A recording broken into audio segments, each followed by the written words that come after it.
আজকে 13ই এপ্রিল রবিবার আমাদের বাঙালিদের একটা বিশেষ দিন, সেটা হচ্ছে নীল ষষ্ঠী পুজো। আমার কিন্তু এটা প্রথম নীল ষষ্ঠী। এর আগের বছর করতে পারিনি কোনো এক কারণে, কিন্তু এই বছর থেকেই আমি শুরু করলাম। বিশেষত সন্তানের মঙ্গল কামনার জন্যেই কিন্তু আমরা এই পুজোটা করে থাকি। তো আমাকে তো অবশ্যই করতেই হতো, কারণ আমার ছেলে আছে।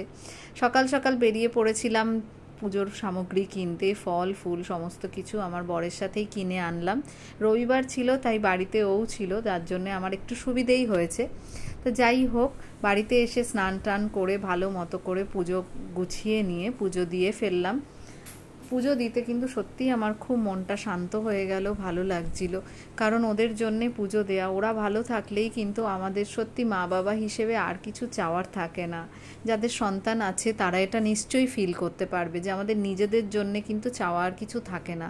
তাই সেই মতো করে কিন্তু নীল পুজোর ওর জন্য একটা মোমবাতিও নিয়ে এসেছিলাম।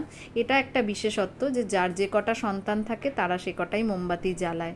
যাই হোক, আমার পুজো কমপ্লিট হয়ে গেছে। সবাই দেখো কেমন লাগছে। ভিডিওটা ভালো লাগলে লাইক, কমেন্ট অ্যান্ড সাবস্ক্রাইব করে দিও। থ্যাংক